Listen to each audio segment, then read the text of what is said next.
দুর্নীতি বিরোধী অভিযান নিজ পরিবার থেকে শুরু করতে হবে। মঙ্গলবার নগরে চকবাজার এলাকায় জাতীয় নাগরিক পার্টির দ্বিতীয় দিনের পথসভায় এমনটি বলেছেন দক্ষিণাঞ্চলের মুখ্য সংগঠক হাসনাত আব্দুল্লাহ। আমাদের দুর্নীতি বিরোধী অভিযান শুরু হবে আমার পরিবার থেকে। আমার দুর্নীতি বিরোধী অভিযান আমার প্রথমে প্রশ্ন করতে হবে আমার বাবার ইনকাম স্বচ্ছতা। আমার বাবার ইনকামের স্বচ্ছতাকে যদি আমার প্রশ্ন করার সৎ সাহস থাকে, তাহলে আমি রাষ্ট্র ক্ষমতায় যারা আছে তাদেরকে আমরা প্রশ্ন করার সৎ সাহস আমরা অর্জন করতে পারবো। যোগ্য নেতৃত্ব না থাকলে নিজ দলের মানুষকে ভোট দেওয়ার প্রয়োজন নেই, এমনটি বলেছেন বৈষম্য বিরোধী ছাত্র আন্দোলনের আহ্বায়ক।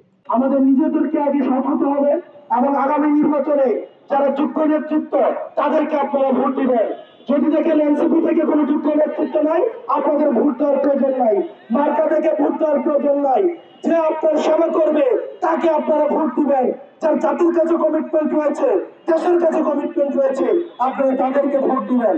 নাগরিক অধিকার ও সুশাসন প্রতিষ্ঠা করতে নেই ঐক্যবদ্ধের বিকল্প।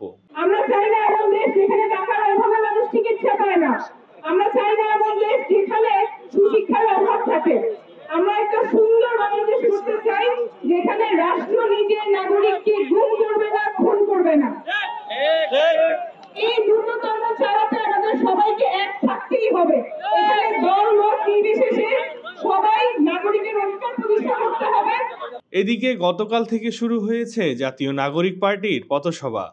প্রথম দিনে চট্টগ্রামের ৯টি উপজেলায় পথসভা শুরু করেন হাসনাত আব্দুল্লাহ ও তাসনিম জারা সহ এনসিপির অন্যান্য কেন্দ্রীয় নেতাকর্মীরা। Debashish Chakraborty, C Voice 24।